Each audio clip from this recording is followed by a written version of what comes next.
In chilly Chicago, millionaire Marcus Thompson was known for his coldness in business and ruthless ability to maximize profits at any cost. For 3 decades, he built an empire based on calculated decisions that turned human beings into abstract numbers. But one fateful night in November would change everything forever. Walking through the empty streets after closing a deal that would destroy hundreds of families, Marcus comes across a scene that shakes him to his core. An 8-year-old girl sleeping in the brutal cold, protected only by pieces of cardboard and her mother's desperate embrace. What the powerful CEO discovers about this small family forces him to face the devastating consequences of his own choices, leading him on a journey of redemption that transforms not only his life but the fate of thousands of people. This is the story of how one vulnerable child awakened the sleeping humanity of a man who had forgotten what truly matters in life.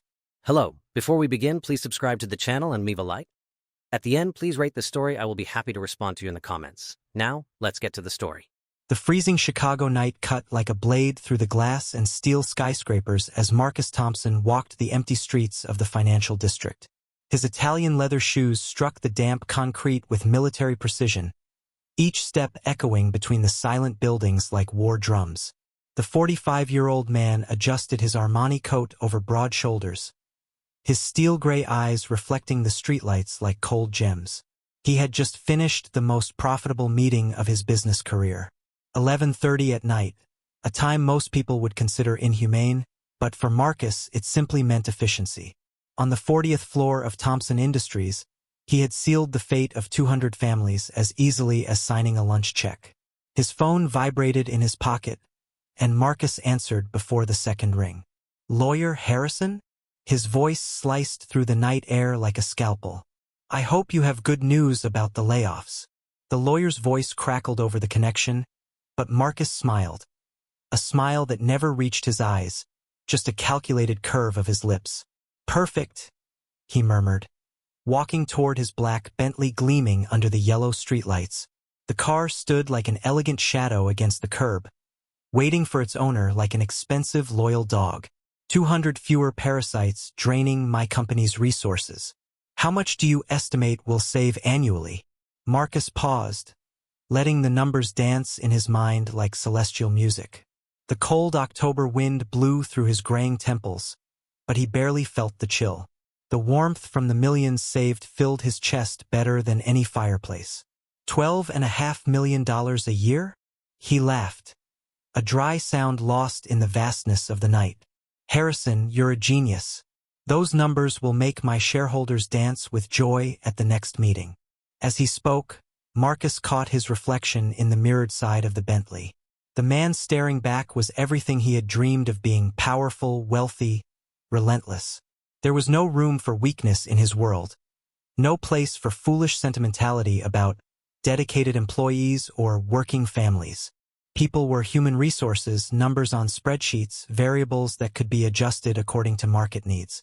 "I don't care if some of them have mortgages to pay or kids in college," Marcus continued, his breath forming small clouds in the cold air.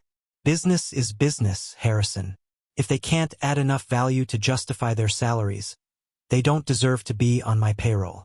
The lawyer mentioned legal protocols and minimum severance packages, but Marcus barely listened.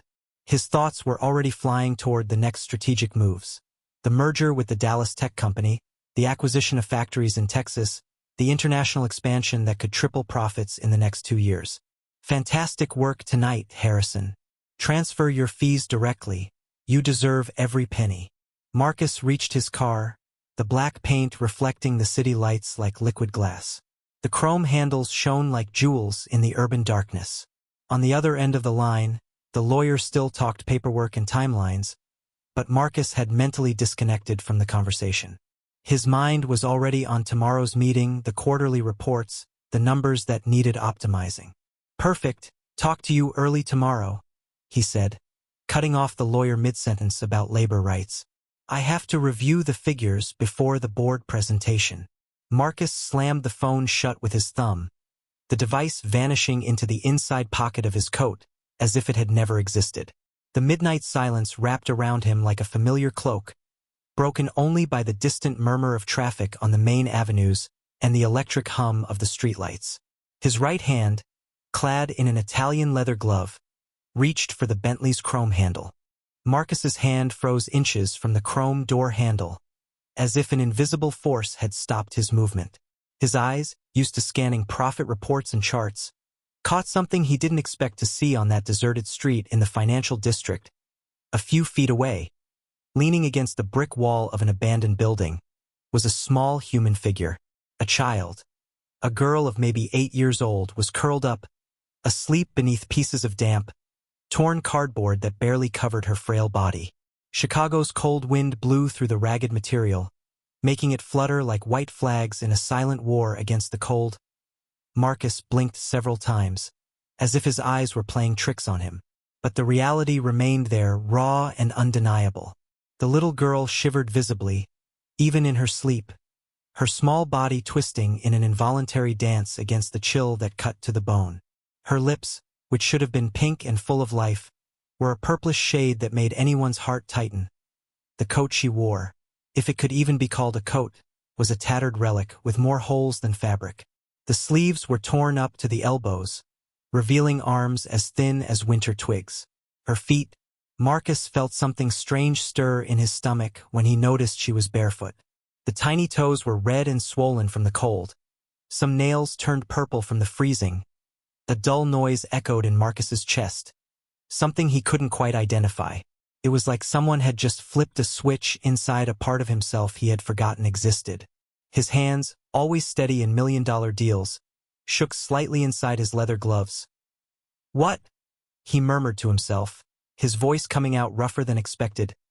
Marcus looked around the empty street, searching for some responsible adult, some parent who could explain this absurd scene. But there were only the dancing shadows of street lamps, the distant echo of cars on main avenues, and the bitter wind cursing through the deserted buildings. The girl was completely alone, a small island of vulnerability in a sea of concrete and indifference. He took a step toward her, then stopped. His heart beat strangely, as if climbing a very steep staircase. Why the hell was he feeling this? Why did this sight affect him so much? He had spent his entire life building walls around his emotions, turning himself into a money-making machine that wouldn't let human weaknesses get in the way. Marcus shook his head hard, as if trying to shake those uncomfortable feelings out of his skull. "It's not my problem," he muttered through clenched teeth, his voice cutting through the night air like a whip. It's not my problem." But even as he repeated those words like a mantra, his eyes couldn't look away from the small figure. The girl moved slightly in her sleep, a low whimper escaping her dry lips. She pulled the closest piece of cardboard tightly to her chest, a desperate attempt to find warmth where there was none. Marcus forced himself to turn, yanking the Bentley's door handle harder than necessary. The car unlocked with a soft electronic click, and he threw himself into the heated leather seat as if fleeing something dangerous. The interior wrapped him in familiar luxury, Italian leather, polished wood, cutting-edge technology. It was his sanctuary, his controlled world where numbers made sense and emotions had no place. But even as he slammed the door and buckled his seatbelt, Marcus couldn't shake that image from his mind. His fingers hesitated over the ignition, trembling slightly. Something he would never admit, not even to himself. Almost against his will, his eyes flicked to the rearview mirror. The girl was still there, a small shadow against the brick wall, trembling in the darkness like a leaf in the wind. The sight hit Marcus like a punch to the stomach, and he swallowed hard. The Bentley's engine purred to life with the smoothness of a sleeping cat waking up. Marcus pressed the accelerator harder than necessary, as if speed could erase the image refusing to leave his mind. The city lights raced past like golden blurs through the bulletproof windows, but inside his head, all he saw were those small, bare feet purple from the cold. The drive to Lake Forest had never felt so long. 35 minutes dragged on like hours as Marcus desperately tried to focus on the engine's purr, the classical music playing softly through the premium speakers, anything but those purple lips of the girl. His hands gripped the leather steering wheel until his knuckles turned white. Ridiculous, he muttered to himself, speeding through a yellow light. Absolutely ridiculous. When he finally got home, the electronic gates opened like welcoming arms, revealing the majestic Georgian-style mansion, that had cost $8 million. The automatic lights flickered on as they recognized the Bentley's approach, illuminating the perfectly manicured lawn and the Italian fountain that gushed crystal-clear water even in the chill of October. Marcus parked in the climate-controlled garage housing his luxury car collection and walked through the marble hallways of the mansion. Every step echoed in the oppressive silence of the empty house. 22 rooms, 15 bathrooms, not a soul alive except himself. The heating was perfectly set at 72 degrees Fahrenheit, wrapping him in a warm embrace that should have been comforting. It should have been. Instead, the warmth only made him think of the girl shivering in the cold. Marcus went straight to his private office, a sanctuary of mahogany and leather where he had made some of the most lucrative decisions of his career. The computer screens lit up automatically, displaying stock charts, quarterly reports, and profit projections that normally made him smile with satisfaction. Tonight, the numbers blurred before his eyes. He poured 3 fingers of Macallan 1946 whiskey, a bottle worth more than many people made in a year. The amber liquid slid down his throat like liquid silk and fire, but even the rich flavor couldn't mask the bitter taste that had settled in his mouth. Focus, he ordered himself, forcing his eyes to lock on the reports spread across the mahogany desk. Tech division stocks rose 3%. The Dallas merger is progressing. Quarterly numbers. But in the middle of a profit margin analysis, there she was again, that small figure curled under wet cardboard. Marcus shook his head vigorously and turned on the 65-inch TV dominating one wall of the office. Bloomberg News was broadcasting Asian market analysis, professional voices discussing indexes and quotes with surgeon-like seriousness. Normally, Marcus absorbed this info like a sponge. Tonight, the words passed through his ears without registering meaning. All he could hear was the echo of his own voice saying, "It's not my problem," repeating like a scratched record in his mind. At 2 a.m., Marcus finally admitted temporary defeat and went upstairs to his master suite on the 3rd floor. The room was a monument to luxury. A king-size bed with 2,000 thread-count Egyptian silk sheets, radiant marble flooring heating, and a panoramic view of Lake Michigan through floor-to-ceiling windows. He swapped his Armani suit for Italian silk pajamas and slipped between sheets that cost more than many earned in a month. The mattress, custom-made by Swiss artisans, cradled him like a cloud. The heating kept the room at a perfect temperature. Not too hot, not too cold. Perfect. Everything perfect, so why the hell couldn't he sleep? Marcus turned right, then left, adjusted the goose-down pillow, then threw it on the floor and grabbed another. He shut his eyes tight, trying to empty his mind like he'd learned in an executive productivity seminar. But every time the darkness started to come, there she was, trembling, alone, bare feet on cold concrete. "There are thousands of people out there," Marcus murmured to the dark ceiling, his voice echoing in the vast room. "Thousands. You can't save them all. I built an empire, created jobs, moved the economy. I did my part for society." But the words sounded hollow, even to his own ears. At 3 a.m., he was up again, pacing to the window overlooking the lake. The water's surface gleamed under the moonlight, smooth as polished glass. Nights like this, he used to feel like a king surveying his kingdom. Tonight, he just felt empty. He returned to bed, determined to conquer this momentary weakness. Marcus Thompson did not let silly feelings shake him. He was a corporate predator, a business shark who'd reached the top precisely by not letting unnecessary emotions control him. But when he closed his eyes again, all he saw were those tiny purple toes frozen in cold. By 4 o'clock. He gave up lying down and went to the marble bathroom for a glass of water. His reflection in the mirror stared back. Red-rimmed eyes, disheveled gray hair, an expression he couldn't read on his own face. "You're being pathetic," he said to his reflection. "A momentary weakness. It will pass." But even as he spoke, he knew he was lying. The hours dragged like molten lead. 5 a.m. arrived with Marcus still lying awake, staring at the ceiling as if he could find answers in the dancing shadows. The house was too quiet, just the low hum of the heating system and the distant tick-tock of an old clock in the hallway. When the clock struck 6 in the morning, Marcus finally gave in. He threw the silk sheets aside and sat on the edge of the bed, rubbing his tired face. His shoulders felt like they were carrying the weight of the world, and there was a tight knot in his stomach he couldn't identify. The golden light of dawn began filtering through the curtains, casting golden stripes across the marble floor. It was a new day, a new chance to focus on the numbers that truly mattered. But as he stood up from the king-size bed, Marcus knew with a cold certainty that something had changed during that sleepless night. Something he no longer knew how to control. The private elevator shot up the 47 floors of Thompson Tower like a silver bullet cutting through the morning air. Marcus leaned against the mirrored wall, watching the digital numbers change as he tried to ignore the dark circles marking his reflection. 7 in the morning. He was even 15 minutes late, something that hadn't happened in at least 5 years. The doors slid open with an electronic whisper, revealing the executive floor that was his private domain. Italian marble, cherry wood, and a 360-degree view of Chicago that had cost a fortune in architecture and engineering. Normally, stepping onto that floor made him feel like a conqueror returning victorious. Today, his legs felt as heavy as lead. "Good morning, Mr. Thompson." Jennifer Collins, his assistant for 8 years, looked up from the reception desk. Her fingers paused over the keyboard as she watched him closely. "Your first meeting is in an hour and a half. The board of directors is—" "I know my schedule." Marcus cut her off, passing by without the usual greeting. His words sounded harsher than he intended, and he saw a flash of surprise in Jennifer's eyes before disappearing into his office. The corner office was a monument to success.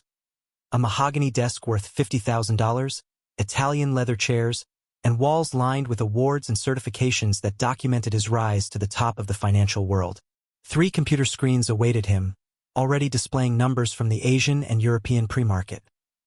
Marcus threw himself into the executive chair and tried to focus on the dancing charts. Tech stocks up, commodities steady, dollar strong against the euro. Information that usually made him feel like a maestro conducting a symphony of profits. Today, the numbers blurred before his eyes like meaningless symbols. Every time he tried to focus on a profit sheet, there she was, that small, shivering figure, curled up under wet cardboard. Purple lips, bare feet, the ragged coat that was no protection against Chicago's biting cold. "Focus, Marcus," he muttered, pressing his temples where a headache was starting. "You have responsibilities. People depend on you." At 8:30, Jennifer knocked on the door and announced the board had arrived. Marcus adjusted his Hermes tie and walked to the conference room, an austere space with an oval glass table and 12 leather chairs that cost more than luxury cars. The directors were already seated, men and women in impeccable suits and serious expressions, each representing millions in investments and decades of experience. Robert Chen, the CFO, stood to present the third quarter numbers. "Ladies and gentlemen," Robert's voice echoed confidently as he clicked through slides displaying upward graphs. "Growth exceeded our projections by 12%. The real estate investment division." Marcus should have been absorbing every word, asking pertinent questions, leading the meeting with surgical precision. Instead, his eyes drifted to the panoramic window overlooking the city sprawling like an ocean of concrete and glass. Somewhere down there, on a street he couldn't even see from this height, there was a girl who— Marcus. Sarah Williams, the COO, brought him back to reality. "Do you have any thoughts on the proposal to expand into the Asian market?" All eyes were on him, waiting for the keen analysis that had become his trademark. Marcus blinked several times, trying to process the question, but the words seemed distant, like voices through a thick wall. "I will review the numbers in more detail next week," he managed, his voice sounding strange even to himself. An uncomfortable silence settled over the table. In 20 years leading this company, Marcus had never postponed a major decision without a full analysis. The directors exchanged discreet looks, professional enough not to question him openly. The meeting dragged on for another 40 minutes that felt like hours. Marcus offered monosyllabic replies when needed, but his mind was miles away, on a dark street where a child slept alone and unprotected. When the directors finally left, Marcus returned to his office with heavy steps. Jennifer intercepted him halfway, a stack of documents in her hands and a worried expression. "Mr. Thompson, the teleconference with the London investors is in 15 minutes. They're waiting for your presentation on the new funds. Cancel it, Marcus said without stopping, pushing open the double doors to his office. Sir. Jennifer followed, her heels clicking on the marble. But these are important investors. They represent nearly 200 million in. I said cancel it, Jennifer. Marcus's tone was sharper than she had ever heard. Reschedule it for next week. The door closed with a thud, leaving Marcus alone with his 3 computer screens and the panoramic view that usually made him feel like the king of the world. Today, all he could see was his own tired face reflected in the glass. He tried to focus on the reports spread across the desk. Market analyses, merger proposals, growth projections, documents representing millions in pending decisions. But every line he read dissolved in his mind before he could grasp its meaning. The hours dragged like molten lead. Marcus pretended to work, moving papers from one side to the other, clicking through spreadsheets without really seeing the numbers. Every time the phone rang, Jennifer answered and he could hear her making excuses for his mental absence. Mr. Thompson is in an important strategy meeting. He will return your call today. He needs to review some confidential documents. White lies to cover the fact that Marcus Thompson, the famed business shark, was completely unable to function as the sun climbed the Chicago sky. The anguish in his chest only grew. It felt like someone was squeezing a fist around his heart, making every breath a conscious effort. He stood up from the chair several times, walking to the panoramic window and staring down at the streets where thousands of people moved like ants. How many of them had slept on the streets last night? How many children? How many were alone and cold while he slept on silk sheets that cost more than many families had to eat in a month? Stop it, he muttered to himself, pounding the mahogany desk hard enough to make the photo frames shake. You can't save the whole world. Focus on what you can control. But even as he repeated those words, he knew they had lost all meaning. Noon arrived like a verdict. Marcus had been sitting in the executive chair for 4 hours, pretending to work, when he finally admitted the truth he had been avoiding. He couldn't think of anything but that girl, her tiny bare feet, her purple lips from the cold, the ragged coat that offered less protection than paper, the way she was completely alone in the world. Suddenly, the air in the climate-controlled office felt too thick to breathe. The glass walls offering a spectacular city view now seemed like a transparent prison. Marcus wiped sweat from his forehead despite the perfect air conditioning. Without warning or conscious reason, Marcus abruptly stood up from the executive chair. The movement was so sudden the chair spun and slammed against the window behind him. He stood there a moment, breathing heavily, as if he had run a marathon. His eyes scanned the office, the awards on the wall, the computers displaying profit charts, the city view that represented his empire. It all seemed to belong to someone else, to a Marcus Thompson who had existed until last night. Without a word of explanation, not even to himself, Marcus crossed the office toward the door. The elevator descended the 47 floors of Thompson Tower with its usual smoothness, but Marcus felt as if he were falling down a bottomless pit. His own footsteps echoed off the marble of the main lobby as he walked toward the exit, aware of the curious glances from employees seeing him leave in the middle of the day, something absolutely unheard of in 2 decades of his career.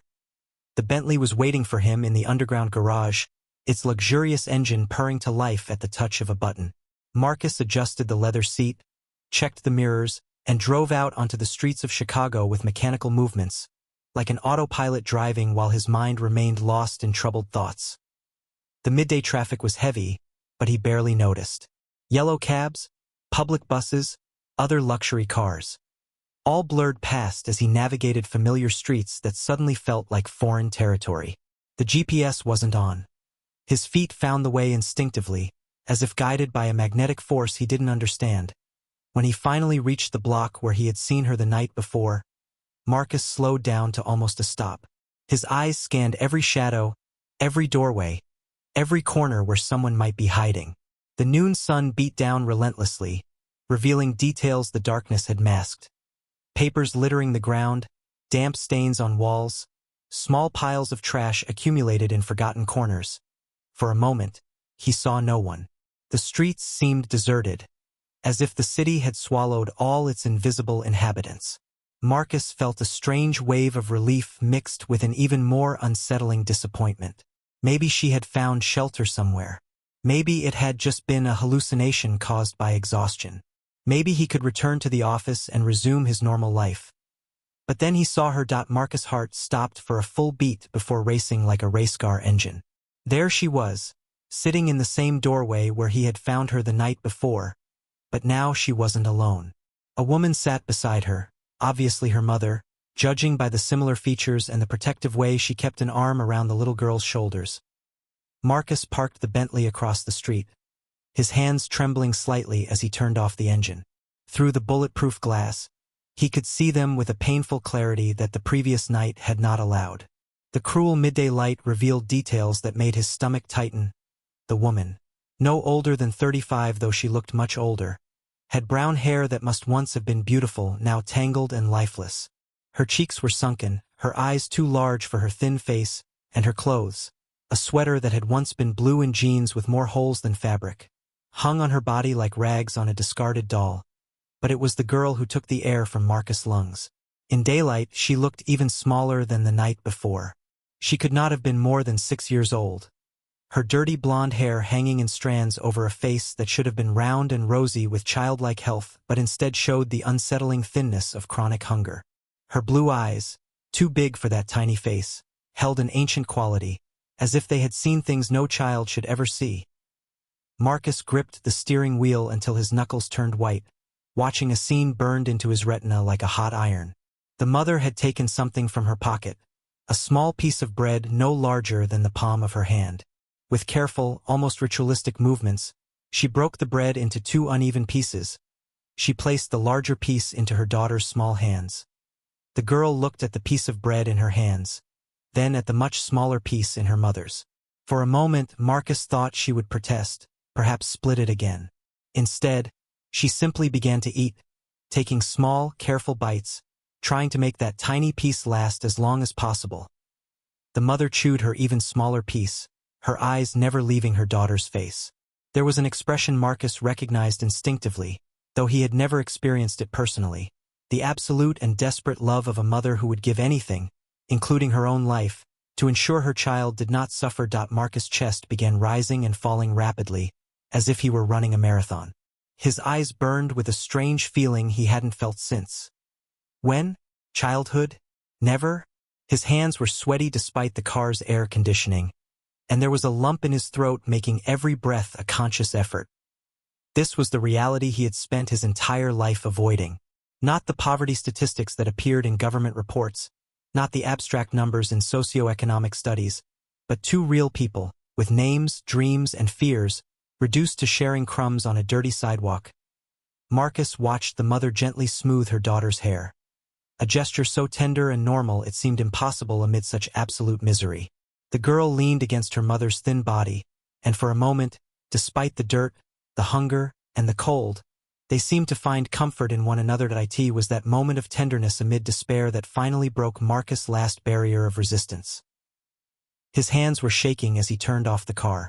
The sound of the engine dying seemed to echo in the sudden silence, and he sat there for another moment, gathering courage he had never needed in board meetings or multimillion-dollar negotiations. Slowly, as if each movement required a Herculean effort, Marcus opened the Bentley door. The cold Chicago air hit him like a slap, but he barely noticed.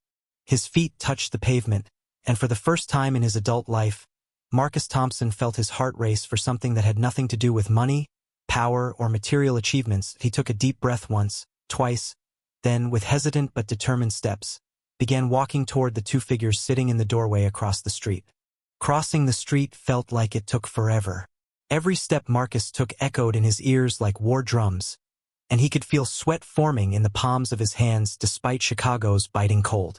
The Armani suit that usually made him feel invincible now felt like a heavy armor.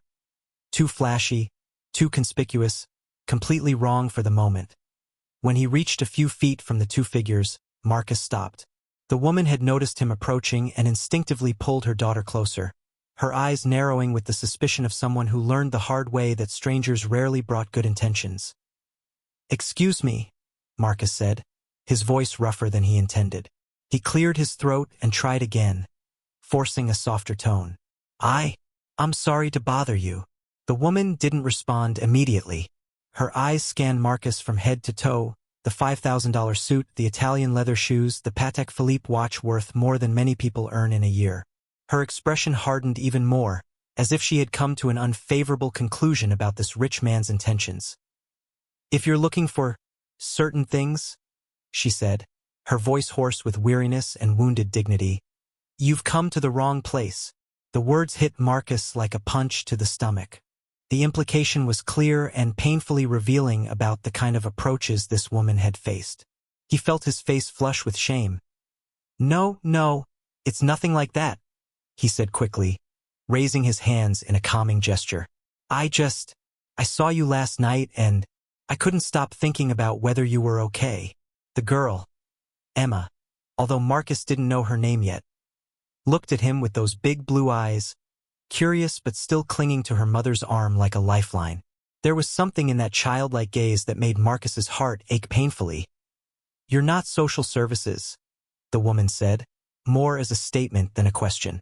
And you're definitely not the police. So what do you want from us?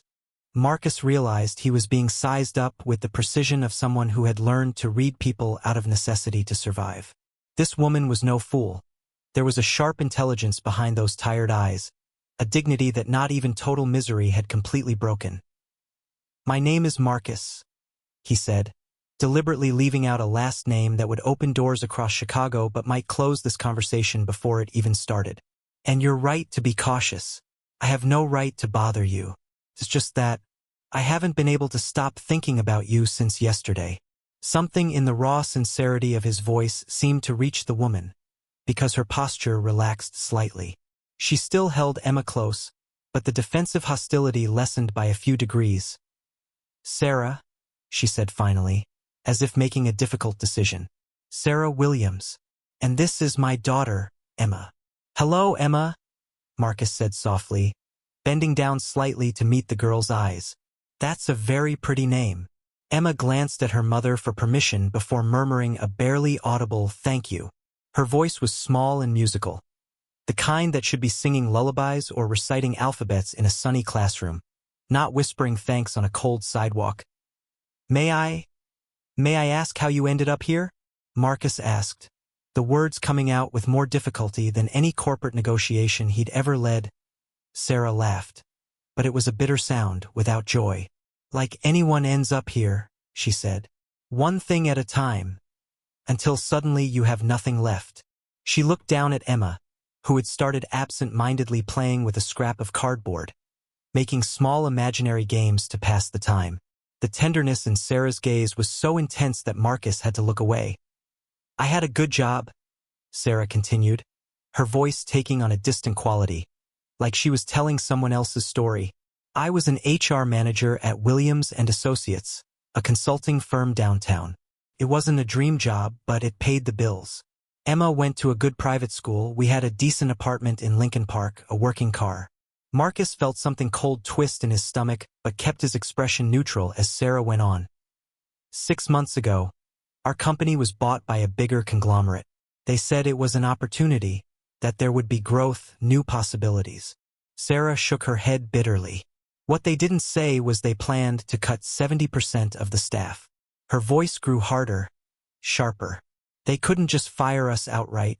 That would mean a fortune in severance and benefits. So they got smarter. They invented misconduct charges against the employees they wanted gone. Embezzlement, policy violations, inappropriate behavior, anything to justify firing for cause. Marcus felt like the world around him was slowing down. Every word Sarah spoke echoed in his mind with terrible clarity, stirring memories of corporate meetings and human resource optimization reports he'd approved without a second thought. My case was accused of falsifying employee records, Sarah continued, her voice trembling slightly with contained anger. They said I altered documents to favor friends. It was a complete lie, but they had better lawyers and more money. I couldn't fight a corporation that big. Emma had stopped playing and was listening, though it was clear much of the conversation was beyond her understanding. But she could feel the pain in her mother's voice and snuggled closer, little hands seeking comfort. With no positive references, actually, with actively negative references. "I couldn't find another job anywhere," Sarah said. "Apparently, when a big corporation puts a red flag on you, nobody wants to take the risk of hiring you." Tears began to form in Sarah's eyes, but she held them back with iron will. "We lost the apartment first, then the car. I tried some shelters, but family shelters have months-long waiting lists, and some of the other places." She looked at Emma and didn't finish the sentence, but Marcus understood the implication. "Emma hasn't been to school in 3 months," Sarah whispered, and those words stabbed Marcus's heart. "Every morning she asks me when she'll go back to school, when she'll see her friends again. And I don't know what to say." That's when Marcus asked the question he had been avoiding, though he knew he needed to hear the answer. "What was the name of the conglomerate that bought your company?" Sarah looked him straight in the eyes, and there was something in her expression that made Marcus's blood run cold. "Thompson Holdings," she said. "Williams and Associates was acquired by Thompson Holdings." The world stopped. Marcus felt as if he'd been hit in the chest. The name reverberated in his mind, Williams and Associates. He remembered the acquisition now with terrible photographic clarity. A mid-sized consulting firm with good government contracts and an experienced team. The acquisition was part of an expansion strategy he himself had developed. His face drained of color until it was paper white, and he had to hold onto a nearby wall to steady himself. Sarah noticed his reaction immediately, her eyes narrowing with renewed suspicion. "You know the company?" she asked, her voice gaining a new edge. Not tired resignation anymore, but something sharper and more dangerous. Marcus opened his mouth to answer, but no sound came out. How could he explain that not only did he know the company, but that he had personally signed the papers approving its acquisition? That he reviewed and approved the restructuring plan that had thrown Sarah and her daughter out on the street? How could he tell this woman that he was the one directly responsible for destroying their lives? The silence that followed Sarah's question was deafening. Marcus could hear his own heart pounding in his ears, each beat like a hammer striking an anvil.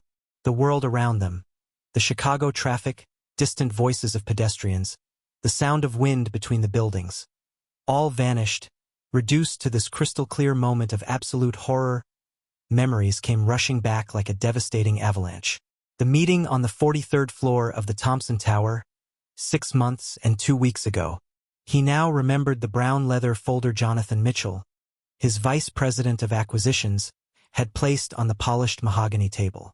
Williams and Associates, the label on the spine read, a strategic acquisition, they had explained.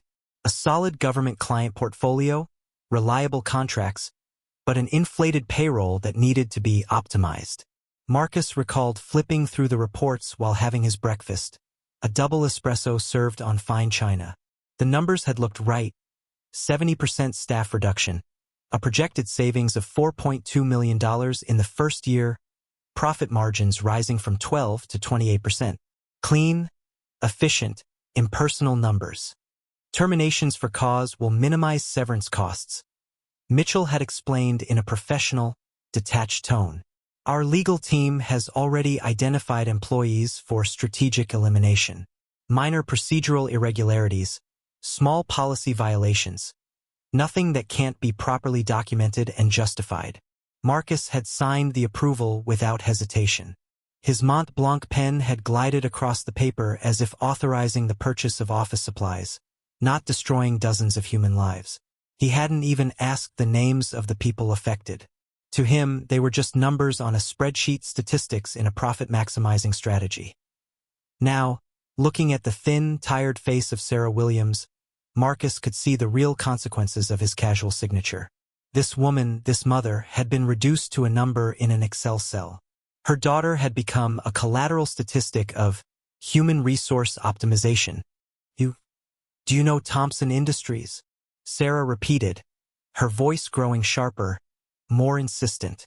There was something in Marcus's frozen expression that alerted her. A terrible recognition forming in his own eyes.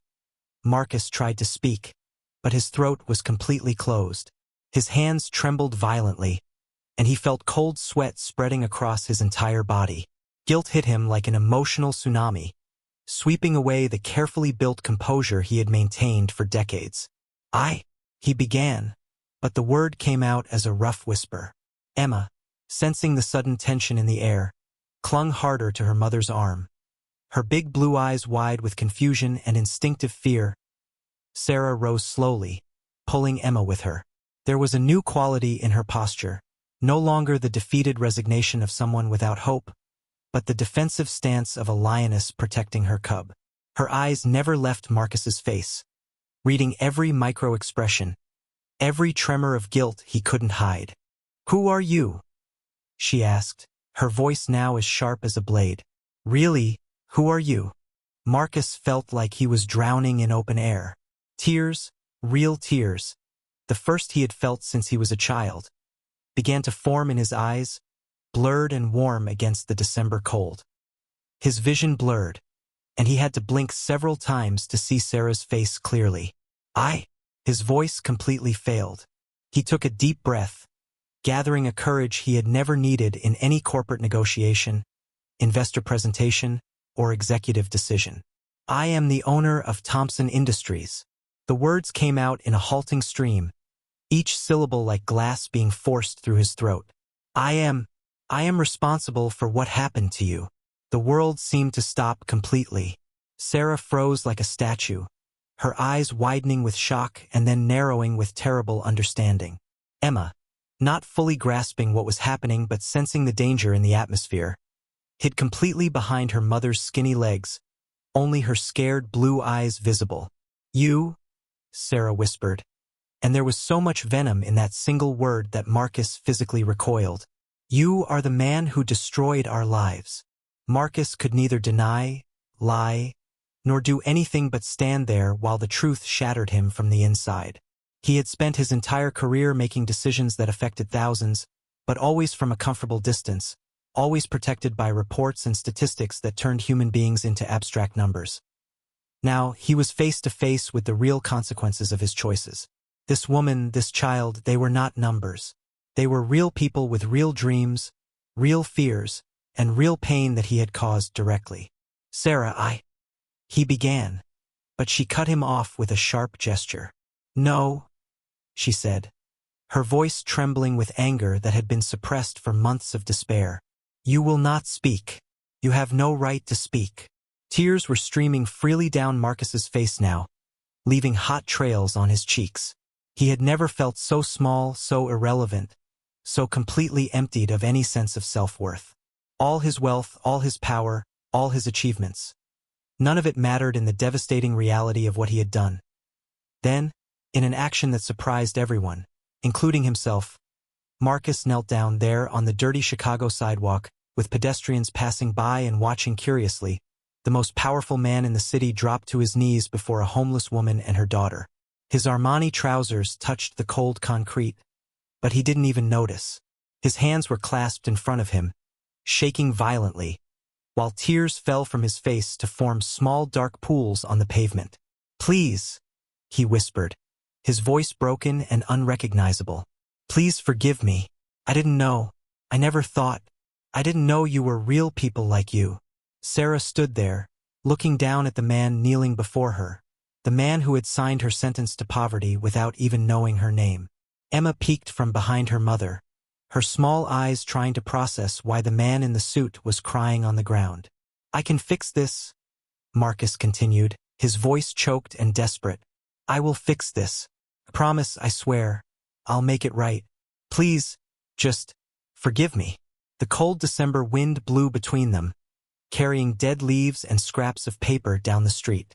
High above, life went on in the towering skyscrapers. Executives in meetings, secretaries filing documents, traders closing deals. But right there on that sidewalk, time had stopped, suspended in a moment of raw, painful truth that would change everything forever.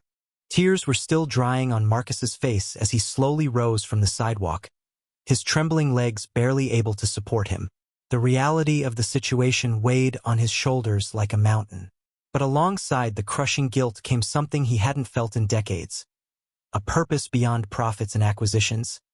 "Sarah, please," he said, his voice still hoarse with emotion. Let me start making this right now, today." Sarah looked at him with a mix of distrust and something that might have been a carefully guarded spark of hope. Emma stayed hidden behind her mother, but Marcus could feel her curious eyes on him. "You can't spend another night on the street," Marcus continued, gesturing to the biting wind that cut through the air like blades. "Please, let me take you somewhere safe and warm while I figure out how to fix what I've done." Sarah hesitated, clearly wrestling with an internal battle between justified distrust and a desperate need to protect her daughter. It was Emma who broke the stalemate, her small, hesitant voice echoing from the safety of her mother's legs. "Mommy, I'm really cold." Those 4 simple words sealed the decision. Sarah closed her eyes for a moment, as if gathering strength, then nodded almost imperceptibly. Just for today," she said. For Emma, the trip to the Four Seasons was made in tense silence in the back seat of Marcus's Bentley. Sarah held Emma tightly against herself, her eyes fixed on the passing cityscape outside the window. Marcus found himself watching their reflections in the glass, seeing for the first time how his ostentatious wealth, the car costing more than many homes, the uniformed driver, the gold accents, must seem obscene to someone who had lost everything to the hotel. The efficiency with which the staff met Marcus's requests was a familiar dance, but now he saw it through different eyes. The same servile reverence he had always taken for granted now felt almost embarrassing beside Sarah's silent dignity. "The presidential suite," he instructed the manager, a middle-aged man who practically bowed before him, "and have our specialist concierge contacted. Full wardrobes for a medium-sized woman and an 8-year-old girl. Everything top quality, but appropriate, not extravagant." As they rode the private elevator, Emma finally pulled slightly away from her mother, her eyes wide with wonder at the golden mirror and the buttons glittering like jewels. It was the first time Marcus had seen her show anything like childlike amazement, and the sight made something ache painfully in his chest. The presidential suite stretched across 1,000 square feet of understated luxury, offering a panoramic view of Chicago through floor-to-ceiling windows. Sarah stood at the entrance, clearly overwhelmed by the opulence, while Emma ran to the massive windows and pressed her face against the glass. "Mommy, look! You can see everything from up here." It was the first time Marcus had heard real excitement in Emma's voice, and the sound was like music after a symphony of despair. Sarah approached her daughter, a small tear escaping down her cheek at the child's brief joy. "Emma, honey," Sarah said softly, "how about a hot bath? A real bath in a big tub?" Emma's eyes lit up like stars. "Can I really, Mommy? With hot water? And soap that smells good?" Marcus's throat tightened again. For an 8-year-old to be ecstatic about the prospect of a warm bath was a reality he had never once considered in his entire privileged life. While Sarah led Emma to the main bathroom, a marble space with a tub big enough for 3, Marcus headed for the phone. His hand still trembled slightly as he dialed a number he knew by heart. "David," he said as his private lawyer answered, "I need you to cancel all your appointments today. We have a situation that requires immediate attention." David Morrison had been the Thompsons' family lawyer for 20 years and rarely showed surprise, but something in Marcus's tone must have alerted him. "Of course, Marcus. What can I do?" "I want a full investigation into the layoffs at Williams & Associates after our acquisition 6 months ago. All employees dismissed for just cause. I want to know exactly what happened, who made the decisions, and whether there were irregularities in the process." There was a pause. "Marcus, this could get complicated. If there are irregularities, as you suggest, an investigation might expose us to—" "I don't care about exposure," Marcus cut in, surprising himself with the firmness in his voice. "I want the truth, David, the whole truth. And I want you to prepare a substantial settlement for a former employee named Sarah Williams, Human Resources Supervisor. Calculate all back pay owed, benefits, wrongful termination compensation, and add generous damages for emotional distress." "How generous are we talking?" Marcus glanced toward the bathroom, where the sound of running water and, for the first time in months, a genuine child's laughter floated out. "Enough so she never has to worry about money again. Enough so her daughter can go to the best university in the country if she wants to. Enough so I can sleep at night." After hanging up, Marcus sank heavily into a leather armchair that cost more than a compact car. The sound of water and happy voices continued from the bathroom, and he allowed himself a moment of what might have been hope. 2 hours later, when Sarah and Emma emerged from the bathroom wearing fluffy hotel robes, Emma practically swimming in hers, they looked like completely different people. Emma was radiant, her clean hair shining like golden silk, cheeks flushed from warmth and well-being. Sarah still held her guard, but there was a softness in her expression that hadn't been there before. "The clothes have arrived," Marcus announced, gesturing toward the carefully arranged shopping bags in the living room. The concierge picked out several options. If anything doesn't fit or isn't to your liking, she can exchange it right away. Emma ran to the bags with the carefree energy of a child, but Sarah hesitated. "Marcus," she said, "this is too much. I can't accept." "You can and you will accept," he said gently. "It's the least I can do. It's less than the least." While Emma explored the new clothes with joyful squeals, Sarah approached Marcus. Her expression was complex, gratitude mixed with suspicion, relief tempered by uncertainty. "Why are you doing this?" she asked quietly. "And don't tell me it's out of guilt. People like you don't get where they are because of guilt." Marcus thought about lying, giving a polished corporate answer. Instead, he found himself telling the truth. "Because for the first time in my life, I'm seeing the real consequences of my decisions. Because I realize I spent decades building an empire on the ruins of lives I didn't even bother to know." That night, in the hotel restaurant, Marcus experienced something completely new. Sitting at a discreet table, he watched Emma devour a hamburger, her first in months, with a satisfaction that was almost reverent. Every bite was savored, every French fry treated like a treasure. "Is it good, honey?" Sarah asked, gently stroking her daughter's hair. "It's the best hamburger in the whole wide world," Emma declared solemnly, then smiled. A wide, genuine smile that completely transformed her small face. It was then, seeing that smile, that something fundamental broke and rebuilt inside Marcus. His whole life had been dedicated to accumulation, wealth, power, properties, and titles. But no acquisition, no business success had ever given him a fraction of the satisfaction he felt seeing Emma smile. That he had spent decades chasing numbers on spreadsheets but had never tasted real wealth. The wealth of knowing that his actions brought genuine joy to another person. He hadn't bought that joy. He had simply stopped causing pain and started fixing the harm he'd done. Watching Sarah relax for the first time, her shoulders finally losing their constant defensive tension, Marcus made a decision that would change not only his life but the lives of thousands. He wouldn't just change his business approach, he would revolutionize it completely. Every acquisition, every decision, every strategy would be filtered through a new lens. The real faces of the people affected. Never again would a family be destroyed in the pursuit of maximum profit. Marcus Thompson, the ruthless corporate shark, died on that cold Chicago sidewalk. The man being born in his place didn't yet know exactly who he would be, but he knew one thing with absolute certainty. He would dedicate the rest of his life to repairing the damage he'd caused and making sure such human devastation never happened again in the name of profit. The transformation had begun with the smile of an 8-year-old girl, and Marcus knew there was no turning back. The main auditorium of Thompson Industries had never hosted a meeting like this before.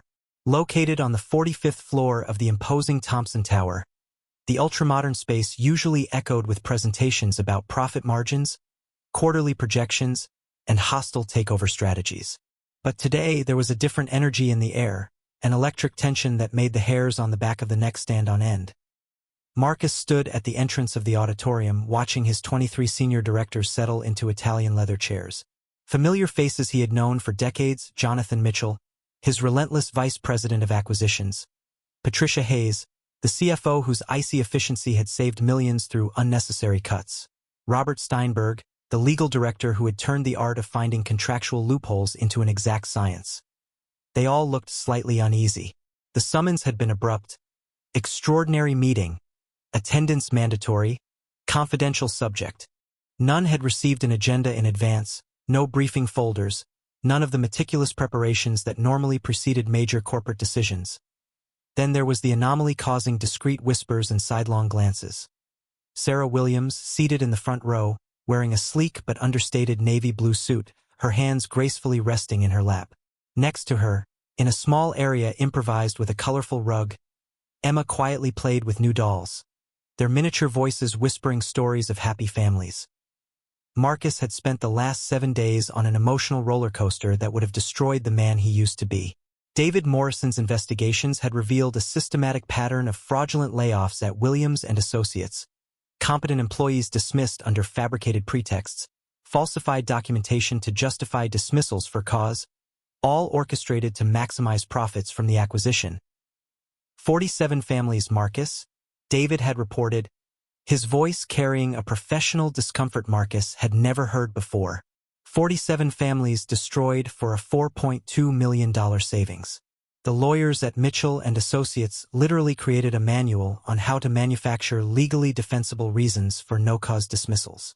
The revelation had kept Marcus awake for 3 nights in a row. He found himself wandering his 5,000-square-foot penthouse, a forgotten 20-year-old glass of whiskey in his hand, trying to calculate how many other optimizations he had approved without question throughout his career. Now, looking at the confident, expectant faces of his directors, Marcus felt the weight of decades of ruthless corporate decisions pressing on his shoulders like a silent avalanche. Ladies and gentlemen, he began, his voice echoing through the high-fidelity speakers that usually transmitted market analysis and quarterly reports. Thank you for coming on such short notice. Jonathan Mitchell leaned forward in his chair, eyes sharp as an eagle spotting prey. Marcus, we're hoping this is about the Midwest manufacturing acquisition proposal. The numbers we prepared are exceptional. We can boost profit margins by 30% with the right restructuring. No, Marcus said simply, the word falling into the auditorium like a stone in a still lake. It's not about acquisitions. Not today. He slowly walked to the center of the stage where a polished wooden podium awaited him. His hands trembled slightly, not from nerves, but from a transformative energy that seemed to pulse through his bloodstream like pure electricity. I want you to meet Sarah Williams, he said, motioning to the front row. Sarah stood gracefully, her posture dignified but alert, like someone who had learned to read hostel rooms during years as a human resources supervisor. Sarah is our new director of corporate social responsibility. The silence that followed was so thick Marcus could almost touch it. Patricia Hayes was the first to find her voice, her perfectly plucked eyebrows knitting in polite confusion. Marcus, forgive me, but I wasn't aware we had created that position. And surely, a hire of that caliber should have gone through the executive committee. The position was created today, Marcus interrupted, his voice gaining an authority that surprised even himself. Just like many other changes I am implementing immediately. Robert Steinberg cleared his throat, a sound that usually preceded some obscure legal argument. Marcus, perhaps we should schedule a private executive session to discuss any significant restructuring. As you know, structural changes require board approval. The board will be informed, Marcus said, but these changes are non-negotiable. He turned to the giant screen behind him, where profit charts and cash flow graphs normally appeared. With the press of a button on his remote, a presentation began, unlike any ever seen in this auditorium before. The first image showed a smiling family, a middle-aged man in a security uniform, a woman dressed professionally, and 2 young children playing in a modest but well-kept backyard. James Morrison, Marcus announced, dismissed from Williams and Associates in July for security protocol violations. In reality, an exemplary employee discarded to save severance costs. He lost his home in September. The family is currently living in the car. The next image, a smiling woman holding an accounting diploma. Linda Chun, fired for repeated errors in financial reports. The errors were fabricated by the very auditors who recommended her dismissal. She attempted suicide in October. One after another, the images followed. Real faces, real names, real stories of human devastation caused by the relentless pursuit of financial efficiency. Marcus saw his directors shifting uncomfortably in their seats, some avoiding looking at the screen. Emma broke the tense silence with a musical giggle as she made her dolls talk, completely unaware of the drama unfolding around her. The sound of childlike joy amid the grim revelations was like a beam of light piercing a storm. For 30 years, Marcus continued, his voice gaining strength and conviction. We have built our wealth on the bones of families like these. We turned human beings into numbers, justified cruelty with efficiency, and called our greed corporate leadership. Jonathan Mitchell abruptly stood, his face red with controlled outrage.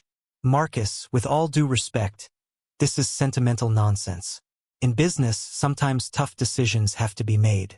We can't run a corporation based on emotion. Sit down, Jonathan, Marcus said, his voice so commanding Mitchell obeyed instinctively like a trained dog. Effective immediately, Marcus announced, Thompson Industries is establishing a $100 million fund to assist vulnerable families. The fund will be managed by Ms. Williams and will provide temporary housing, medical assistance, job relocation, and educational support for families who have lost financial stability. The auditorium erupted in shocked murmurs. Patricia Hayes stood, her professional composure finally cracking. 100 million? Marcus, that's financial insanity. This will impact our quarterly profits by, I don't care. Marcus cut in, and the sudden silence was absolute. I don't care about quarterly profits. I don't care about efficiency margins. I don't care about shareholder satisfaction if that satisfaction comes at the expense of human suffering. He gestured to Emma, who looked up momentarily before returning to her dolls. You see a child playing. I see a little girl who spent 3 months sleeping on park benches because I signed papers without thinking about the human consequences.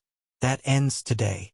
Robert Steinberg tried a different approach, his voice taking on the paternal tone he used in delicate negotiations. Marcus, we understand you're going through a difficult time personally. Perhaps we should consider a sabbatical, let the board handle things. There will also be, Marcus continued as if Steinberg hadn't spoken, immediate implementation of new layoff policies. Every position elimination must be reviewed by an independent human resources committee. No employee can be fired for cause without verifiable evidence and a fair chance to defend themselves. Severance packages will be calculated not by the legal minimum, but by standards of human dignity. And finally, he said, his voice rising with a passion he had never shown in 30 years of corporate presentations, we are launching the Hope on the Streets project, a comprehensive program to assist the homeless population of Chicago. Heated shelters in winter, job relocation programs, medical and psychological assistance, and a social services center operating 24 hours a day. The auditorium was now completely silent, all 23 directors staring at Marcus as if he had just announced he was quitting business to become a missionary in Africa. Jonathan Mitchell found his voice first, cold as liquid nitrogen. Marcus, this is a complete breach of our fiduciary duties to shareholders. The board will never approve. The board will approve or find other jobs, Marcus replied with lethal calm. Just like anyone in this room who cannot accept that our company now has values beyond pure profit. Sarah rose slowly from the front row, her graceful movement capturing everyone's attention. When she spoke, her voice carried the quiet authority of someone who had lost everything and discovered what really mattered. Ladies and gentlemen, she said, I have been on both sides of this equation. I was once the person making human resources decisions that affected lives I never bothered to know. And I have been on the other side, life impacted by decisions made in rooms like this. She gently gestured to Emma, who had built a small school with her dolls. My daughter slept in the cold for 3 months because people in power decided saving money was more important than being honest about why they were firing me. You have the opportunity to choose what kind of people you want to be. Marcus felt his chest swell with an emotion he had never experienced in a professional setting. Genuine pride. Not pride in financial achievement or market dominance, but pride in being associated with someone of such integrity and courage. He looked around the auditorium, seeing faces he had known for decades, people who had helped build an empire on ruthless efficiency. Some looked shocked, others furious, a very few, showed signs of something that could be reflection. Marcus stepped up to the podium, his hands finally stopping their trembling. In the next words he would speak, he knew he would be declaring not just a new direction for his company, but a new definition for his own existence. He had spent his entire life measuring success by numbers on spreadsheets. Now he was about to give the most important speech of his career.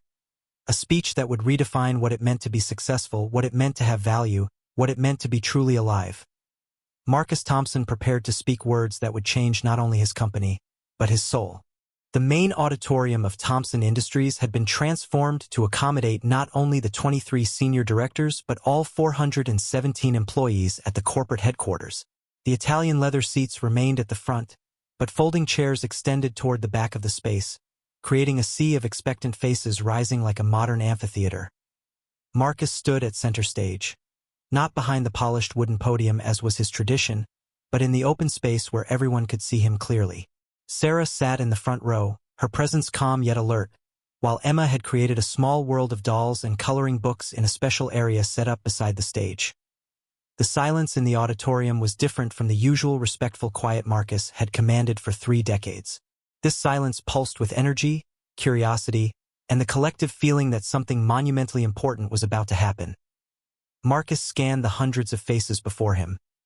Administrative assistants he had never truly seen, financial analysts whose names he didn't know, janitorial staff working after hours to keep his empire spotless. For the first time in his career, he truly saw the people who made his company run. 6 months ago, he began, his voice amplified but carrying a raw vulnerability he had never allowed in public. I was a different man. Not better or worse, just different in ways I didn't even realize. He paused, his eyes meeting Emma's, who looked up briefly before returning to her dolls, with the natural carefree innocence of childhood. 6 months ago, I drove through the streets of Chicago every night in my $200,000 Bentley, going from my penthouse to expensive restaurants, to social events where we talked about acquisitions and profit margins. And on every one of those drives, I passed people sleeping on the sidewalks. They were invisible to me. Marcus felt the audience's attention tighten, as if the air in the auditorium was growing denser. They weren't invisible because I chose not to see them, he continued, his voice gaining a rough edge. They were invisible because I had trained my brain to categorize them as irrelevant to my existence, like temporary obstacles on my route to more important places. Emma let out a small laugh as she made her doll dance, the clear sound echoing through the sound system, a pure innocence contrasting with Marcus's heavy words. One night, due to a traffic jam, my driver had to take a different route. And there, on a sidewalk on West Madison Street, I saw something that literally changed the course of my life. Marcus moved slowly across the stage, his footsteps echoing in the absolute silence. I saw an 8-year-old girl sleeping on a piece of cardboard, wearing an adult man's coat that swallowed her completely, while her mother held her, trying to keep her warm against the cold November wind. And during those 3 or 4 seconds as my car drove past them, something inside me broke. He stopped and looked directly at Sarah, who closed her eyes briefly, reliving painful memories. I told my driver to stop. For the first time in my adult life, I got out of my car and spoke to a person sleeping on the street. Marcus turned to the audience, and many could see his eyes glistening with unshed tears. The girl's name was Emma. The mother's name was Sarah, and when I asked why they were on the street, Sarah told me about losing her job in a recent corporate acquisition, about being fired for just cause, based on fabricated accusations, about how she couldn't find work because her professional reputation had been destroyed by documented lies. The collective breath of the audience seemed to stop. Marcus felt hundreds of people hanging on every word, and then his voice cracked slightly. She told me the name of the company she'd been fired from, Williams and Associates, a company I had personally acquired 6 months earlier. The impact of those words rippled through the auditorium like a seismic wave. Marcus saw faces shift from curiosity to understanding, to something like horror. Emma was sleeping in the cold, Marcus said, his voice now charged with an emotion so deep each word seemed pulled from his soul. Because I had signed papers that destroyed her family without even knowing they existed. She was cold because I preferred to save $2 million rather than question if the layoffs were fair. Emma looked up at that moment, her eyes meeting Marcus's. She smiled, a sweet, unconscious smile, before returning to her dolls. The innocence of that smile, against the weight of Marcus's words, was like a dagger in the hearts of everyone present. "She slept in the cold," Marcus repeated, his voice growing with a conviction coming from the depths of his transformation. "While I slept in indifference. But she woke me up." He moved closer to the audience, his presence filling the space like never before. "An 8-year-old girl, who should have been worried about cartoons and homework, taught me what Harvard professors, elite consultants, and decades of business experience never did. That every decision we make has a face, a name, a real human consequence." Marcus extended his hand toward Sarah and Emma. "Sarah Williams is not just our new director of social responsibility. She is my teacher. Emma is not just a child playing in our auditorium. She is my moral compass. They showed me that we can be profitable without sacrificing our humanity. That we can be prosperous without being predators." The energy in the auditorium was electrified. Marcus could see some people openly crying, others leaning forward in their chairs as if not wanting to miss a single word. "Effective today," Marcus announced, his voice now resonating with absolute authority. "Thompson Industries pioneers a new model of capitalism, conscious capitalism. We will not eliminate profits, but we will never again allow profits to be built on unnecessary suffering." He gestured toward the large screen behind him, now showing architectural plans and construction photos. "The Hope on the Streets project is not just a charity program. It's an acknowledgement that our responsibility as a company goes beyond shareholders to include our entire community. Where our indifference caused harm, our attention will bring healing."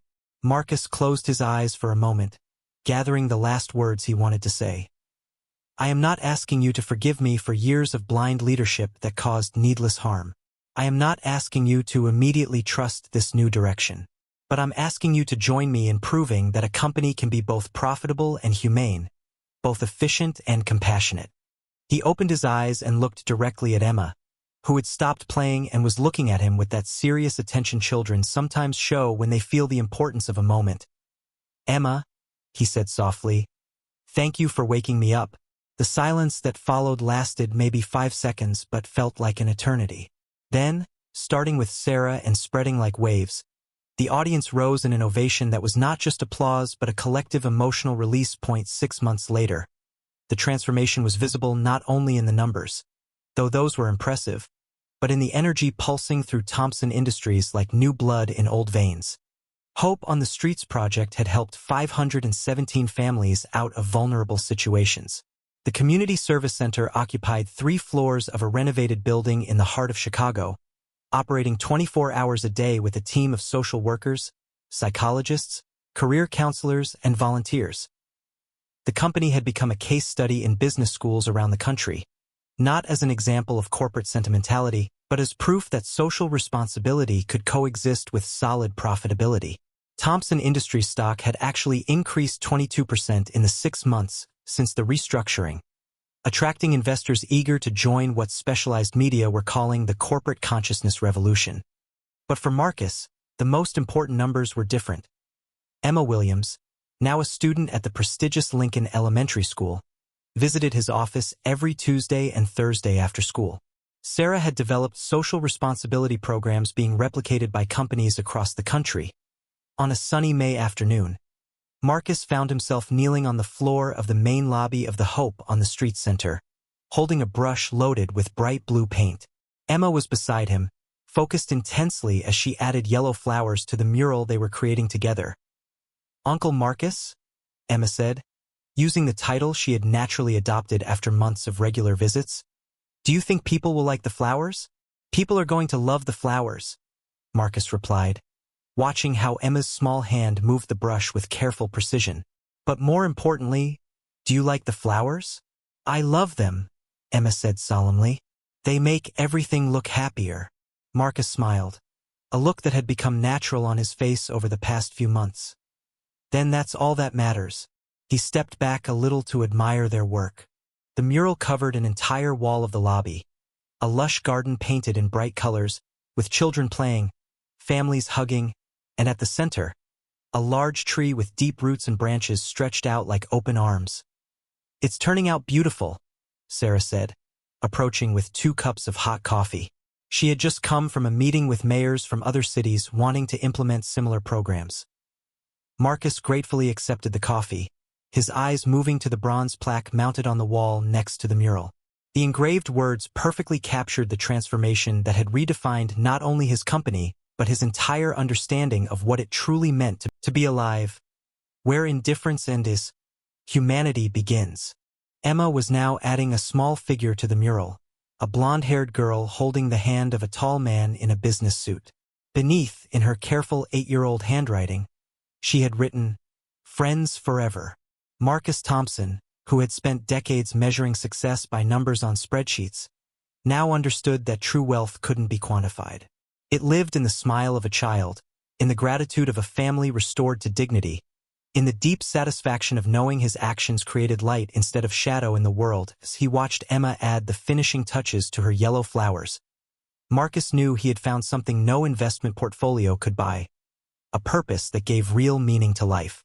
And it had all started on a cold November night when an 8-year-old girl sleeping on a sidewalk had woken him from indifference and taught him to be truly human. If you enjoyed this story, subscribe to the channel and leave a like. These other stories will also move you. Click to keep watching.